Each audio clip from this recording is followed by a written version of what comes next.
a word that has suited me for a long time, for decades, since the first time I heard it, is the following: do not be deceived. Evil company corrupts good habits. Perhaps you might have heard this word before, that you find in the first letter to the Corinthians, chapter 15, verse 33. Evil company corrupts good habits. Do not be deceived. In other words, don't think that this will not happen to you. Do not be deceived. Don't fill yourself with arrogance by thinking that with me, I can talk to anyone about anything and that will not influence me. The warning is given. Do not be deceived. Evil company corrupts good habits. Let's unbox, per se, this text. Let's understand what he said. Everyone has good habits and bad habits too. The majority of what we do every day comes from habits. You sleep on the same side of the bed, you wake up at the same time in the morning you do the same things, you take the same routes to work. Everyone lives by habits. We eat the same food. Anyway, more than 90% of what we do is a habit. And you could even say, this is a habit of mine. I will never let go of it. But the text is showing us that there's something more powerful than a habit. Only those who have tried to break or to quit a bad habit knows how hard it is.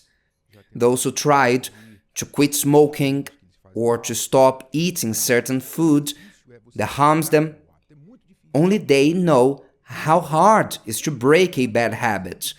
But the Holy Text is saying that a power greater than habit is the power of the evil company. When you have a conversation inclined toward evil, contrary to what you are used with, this conversation, in other words, these words that come out of your mouth and the ones that enter through the ears by the mouth of others, they have power. Both the ones who enter and the ones who come out. Words have power. Power, maybe not at the first conversation, but little by little, these words have power to ruin the structures of even of a person of great character. The evil company, evil conversations can ruin, destroy the good habits.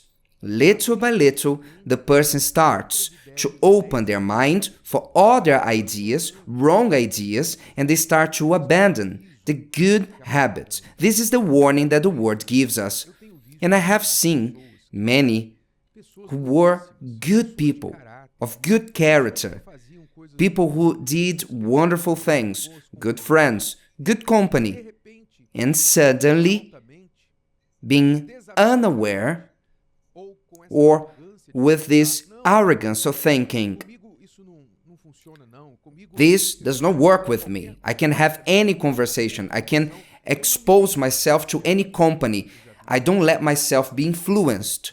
I've seen many going towards a path that led them to abandon the good habits, and that might have involved betrayal from the partner, abandonment of the faith, betrayal of their own character. The person did something that they've never imagined they will ever do because they started engaging in bad conversations with others. This is a poison. By the way, how did the first human being, the woman, fall in Eden? Was it not through a bad conversation?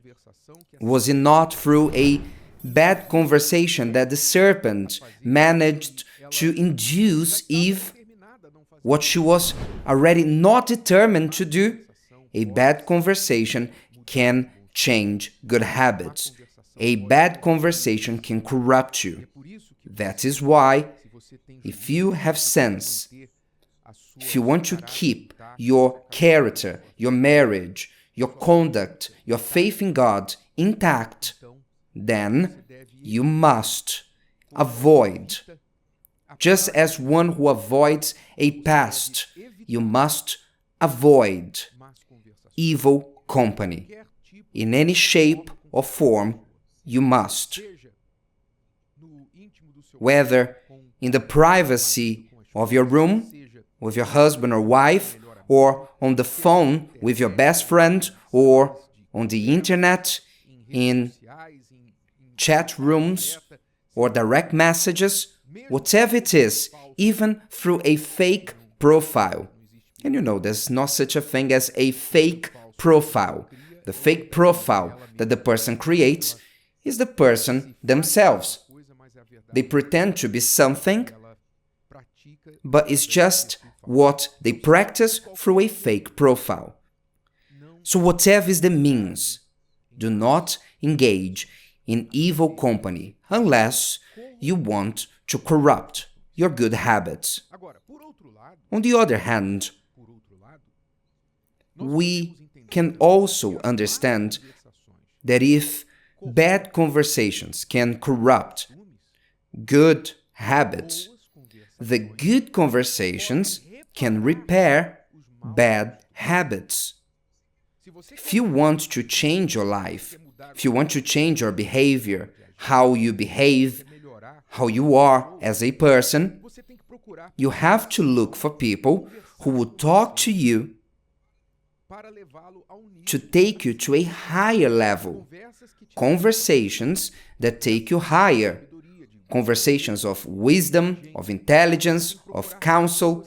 You will look for people that will add to you and will lead you to start to abandon your bad habits. When you start to talk good conversations, good topics with someone who is a little ahead of you, then these good conversations start to reflect in your habits and conduct. By the way, King Solomon spoke about that in Proverbs 13:20.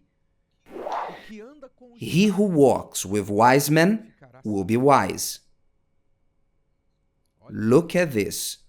He who walks with wise men will be wise, but the companion of fools will be destroyed. That's it. He's saying the same thing. Evil company corrupts good habits. In other words, if you associate yourself with a fool, with someone who only vomits hatred, complaints, criticism, malice, evil words, murmuring, they only vomit evil things because it's what is inside of them. If you associate yourself with such a person, you will be destroyed. You will be corrupted. Just as the good orange is contaminated by the rotten one.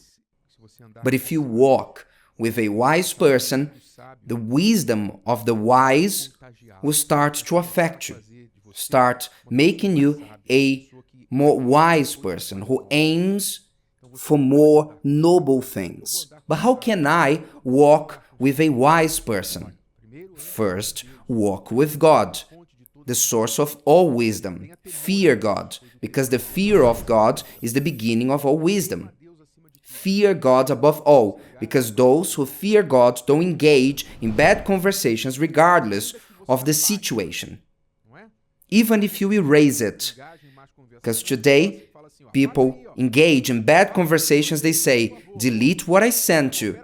Please cooperate with me. Please do that for me. Delete what I sent you. When you don't engage in bad conversations, you don't ever have to erase or delete anything. Did you understand? First, walk with God, the wisest, because the fear of God makes you avoid evil company in any situation, even if nobody will ever find out. Second, look for people who are truly wise and not the popular wisdom because they know how to speak or give advice. Because internet has become a place of coaches and gurus. Everybody has good advice, but look for people who practice the advice they preach to help what they are saying, because you can be deceived. Even though the word might be good, but the messenger is a deceiver. So be wise and run away from the deceivers. Don't be deceived. Run away from those who pull you to bad conversations. They vomit hatred. They plant in you malice and bad thoughts. Run away from these people and associate yourself with those who are truly of God. They show fear of God in everything they do, especially in their own words. They have practical wisdom. They practice what they are saying. Thus, have a lot to add to you, to enrich you, and pass a little of this wisdom that they have in them. If today's video helped you and you know someone that could benefit from it, share it with them, and if you haven't subscribed to the channel, you may do so now. See you later.